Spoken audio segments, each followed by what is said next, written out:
History says George Washington won the Battle of Trenton. That's true, but that's not what saved the American Revolution.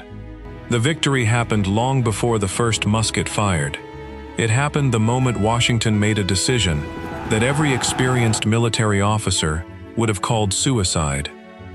On Christmas night, 1776, he marched 2,400 starving soldiers into a blizzard toward an army that outnumbered them in experience, supplies, and firepower. By sunrise, America had a future again. This is the story of the gamble that changed the Revolution forever. This story is not about a battle. It is about a decision. Specifically, about why a man would make a decision that every rational calculation said was wrong, that every experienced commander would have advised against, that the weather, the terrain, the state of his army, and the intelligence reports all said had almost no chance of succeeding. Washington made that decision anyway.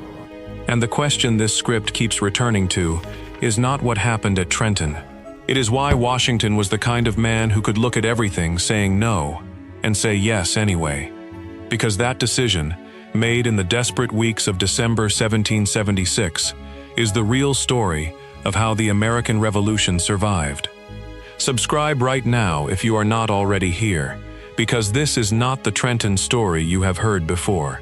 This is the version about the man underneath the monument and what it actually cost him to make the choice that saved a nation. To understand why Washington gambled everything on Christmas night, you first have to understand exactly how far he had fallen by December of 1776. 6 months earlier, he had been the commander of an army that had declared independence from the most powerful empire on earth. The declaration had been signed. The cause was alive. There was reason to believe that an army fighting for its own freedom on its own ground could match a professional force fighting for someone else's imperial interest 3,000 miles from home. By December, that belief had been nearly destroyed. The British had landed 32,000 troops on Long Island in August and routed Washington's army so completely that the entire force nearly surrendered on the first day of real fighting. Washington escaped across the East River under cover of fog. It was a miracle. It was also a retreat. After Long Island came New York, then Fort Washington, where nearly 3,000 Continental soldiers surrendered in a single afternoon. Then Fort Lee, where the British moved so fast that the Americans left cooking kettles still over open fires. Then the retreat across New Jersey, a running, stumbling, dissolving march through freezing rain that stripped the army of men every day. The army that had started the summer with nearly 20,000 men was down to fewer than 6,000 by early December, and that number was still dropping. Men were deserting in numbers that could not be hidden. Enlistments were expiring on December 31st, a date Washington stared at every time he reviewed his troop reports, because on January 1st, 1777, most of his army would simply cease to exist. Not defeated, not captured, gone home. Thomas Paine had been marching with the retreating army and had started writing on a drumhead by firelight. These are the times that try men's souls. The summer soldier and the sunshine patriot will, in this crisis, shrink from the service of their country. Washington read those words. He knew they described the situation exactly. The Continental Congress had fled Philadelphia. John Adams was writing privately that the cause appeared hopeless. The British had settled into comfortable winter quarters in New Jersey, their commanding general having essentially declared the campaign over until spring. And George Washington sat in his headquarters across the Delaware River and made a calculation that nobody else was making. Not a military calculation, a psychological one. Washington understood something about the war that his officers, his Congress, and his enemies had all failed to fully grasp. The American Revolution was not primarily a military conflict. It was a political one. Britain could not lose the war by losing battles. It was too large, too powerful, too capable of replacing losses and reinforcing positions to be militarily defeated by the force Washington commanded. The British could absorb setbacks indefinitely. They had the men, the money, and the will to do it. The American Revolution could be won only one way: by making Britain decide it was not worth continuing. That meant the war was not about capturing territory or destroying British formations. It was about sustaining the political will to keep fighting. In the Continental Congress, in the colonial population, in the foreign courts of Europe that were watching to decide whether the American cause was worth backing. And political will is fragile. It is sustained by belief, by the sense that the cause can win, by evidence, however small, that the impossible is not impossible. By December of 1776, that belief was dying, not slowly, fast. If Washington allowed the year to end with no victory, with the army dissolving on December 31st, with the British in control of New Jersey, with the Continental Congress scattered and demoralized, there might not be a revolution to return to in the spring. Not because the British had defeated it, because the people fighting it had stopped believing it could be won. Washington needed a victory. Not a large one, not a decisive campaign. A victory. Something that could be told. Something that spread through the colonies and gave people a reason to believe the next day was worth fighting toward. He needed it in the next 2 weeks. The question was how. What Washington designed was not a conventional military operation. It was a gamble, structured around one insight that most commanders in his position would never have reached. The insight was this: the conditions that made the crossing look impossible were the same conditions that made it necessary, and that might, if he moved fast enough and planned carefully enough, make it survivable. The Hessians at Trenton were professional soldiers under a capable commander. In a fair fight, in good conditions, with both sides at full strength and full alert, they would likely win. Washington's forces were smaller, less trained, less equipped, and less rested. But the conditions in late December 1776 were not fair to anyone. They were brutal for everyone. The difference was what each side was doing inside those brutal conditions. The Hessians were in winter quarters, comfortable, warm, not expecting an attack. Their commander, Colonel Johann Rall, had been warned repeatedly that the Americans might attempt a crossing, and each time he had dismissed it. The weather was too bad. The Americans were too broken. Any general with an ounce of sense would stay on his side of the river. Washington knew that Rall's confidence, the professional soldier's rational assessment that no sane army would cross the Delaware in a blizzard, was itself a vulnerability. Because Washington was going to do the insane thing. He designed a 3-pronged assault. 3 columns would cross the Delaware at 3 different points, converge on Trenton from different directions, and overwhelm the garrison before it could organize. The password for the night was victory or death. That was not theater. It was a literal description of what Washington believed was at stake. If this failed, there was no backup. There was no second plan. There was only the question of whether the revolution would survive long enough for someone else to try something different. He had Payne's words read aloud to his officers before the crossing began. Then he walked his men to the boats. Stop here for a moment.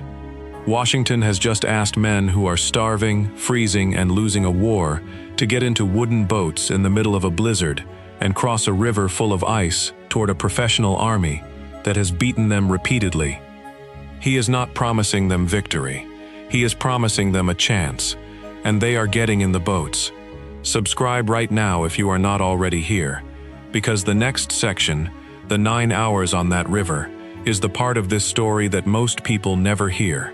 And it is the part that tells you everything about why this gamble actually worked. Christmas night, 1776. The Delaware River. The temperature was dropping below zero. A winter storm had moved in, driving sleet and snow sideways across the water. Chunks of ice, Some of them, the size of small tables, were moving in the current, grinding against the boats, threatening to capsize them or pin them against the bank. The boats were Durham boats, flat-bottomed cargo vessels 40 to 60 feet long, handled by Colonel John Glover's Marblehead Regiment. Fishermen from Massachusetts who had spent their lives on the cold Atlantic and who moved those boats through the ice and darkness with the quiet competence that kept the entire operation from collapsing before it started. The soldiers climbing into those boats were in no condition to be crossing anything. Many had no coats. Some had wrapped their feet in rags because their shoes had disintegrated during the retreat. They were hungry, genuinely hungry, rationed to the edge of what a body can sustain and still move. They were cold before they got in the boats. The river made them colder. And they were crossing anyway. This is the part of the story that most accounts of Trenton mention briefly and then move past, but it deserves to be held for a moment. These men, farmers, tradesmen, laborers, teenagers as young as 15, had every rational reason not to get in those boats. They were losing the war. Their enlistments were expiring. The man asking them to cross a frozen river in the dark toward a professional army was the same man who had led them in retreat across half of New Jersey. They got in the boats anyway.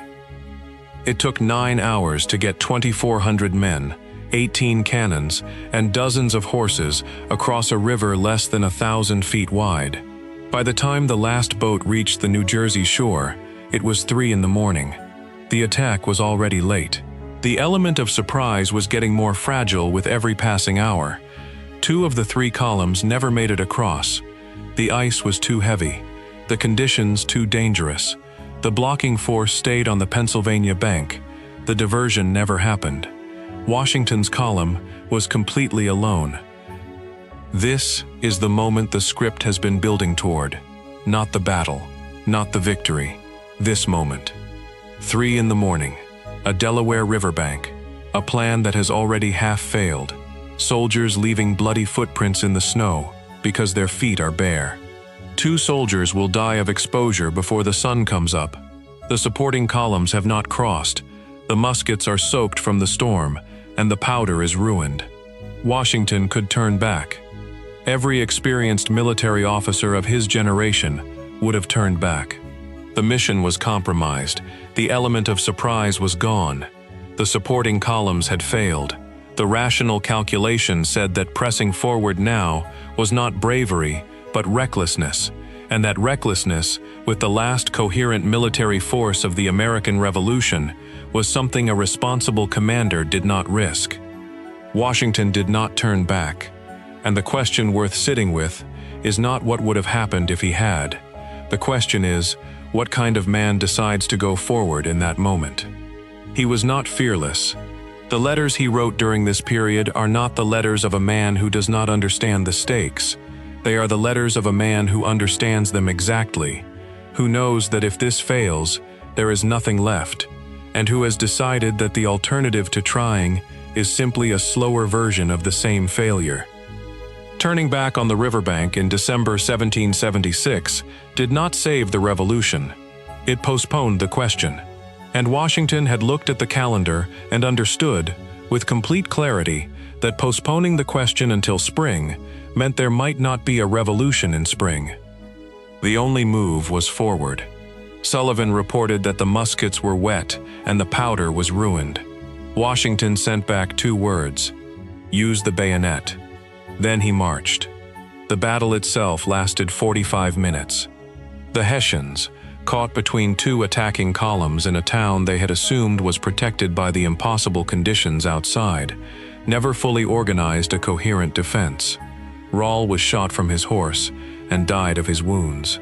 Nearly 1,000 Hessian soldiers surrendered. American casualties in combat: 0 killed. The numbers are almost absurd, given what the crossing had looked like at 3 in the morning. But the numbers are not the point. Washington had crossed the Delaware in conditions his enemy had assumed no sane army would attempt. He had marched 9 miles through a blizzard after a 9-hour river crossing. He had attacked with soaked muskets and bayonets and 18 cannons that Knox had dragged into position across frozen ground. He had won with a force that was by every conventional measure not supposed to be capable of winning. The victory at Trenton was not a military turning point in the conventional sense. It did not destroy a significant portion of British strength. It did not recapture a strategically vital position. What it changed was the belief. The news of Trenton spread through the colonies the way news of a miracle spreads, fast and slightly disbelieving, and electric, with something that people had stopped feeling. For 6 months, Americans had absorbed nothing but defeat.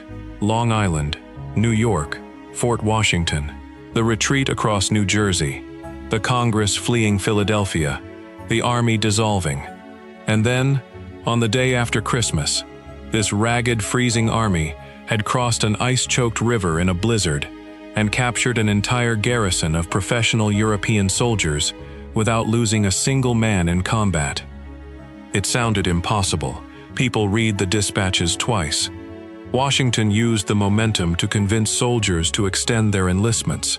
He rode in front of the assembled troops on New Year's Eve and made a direct appeal.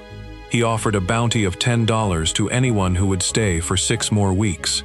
Robert Morris, a Philadelphia financier, scraped together the hard currency to back it.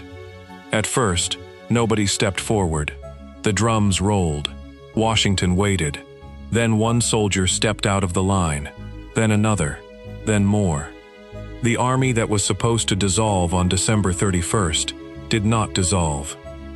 Within days, Washington crossed the Delaware again, fought a second engagement at Trenton on January 2nd, then slipped away from Cornwallis's pursuing force and attacked Princeton on January 3rd. 3 victories in 10 days. The British pulled back from most of their New Jersey outposts. The Continental Congress returned to Philadelphia. European observers, particularly in France, began to revise their assessment of whether the American cause was worth backing. The French alliance that would win the revolution did not materialize for another year. But the calculation that produced it began at Trenton. France needed to believe the Americans could fight before it would commit its treasury and its soldiers. Trenton was the first proof. None of that happens if Washington turns back at the riverbank at 3 in the morning. None of it happens without the decision, made in a blizzard, with nothing going according to plan, with bloody footprints in the snow, to keep moving forward anyway. The question this story keeps raising is not whether Washington made the right call. History answered that. The question is, what kind of man makes a call like that? Not a fearless man. Washington was not fearless. He was afraid of failure, of the consequences of failure, of what defeat at Trenton would have meant for every person who had staked their lives on the revolution surviving. Not a reckless man. Every detail of the plan reflects a methodical mind that had thought through every variable it could control. A man who had decided, clearly and completely, that the risk of trying was smaller than the risk of not trying. A man who understood that the revolution did not need a perfect plan. It needed one plan that actually happened. Most of history's turning points are decided not by the side with the best resources or the most favorable conditions. They are decided by the side willing to act when acting looks impossible. Washington acted.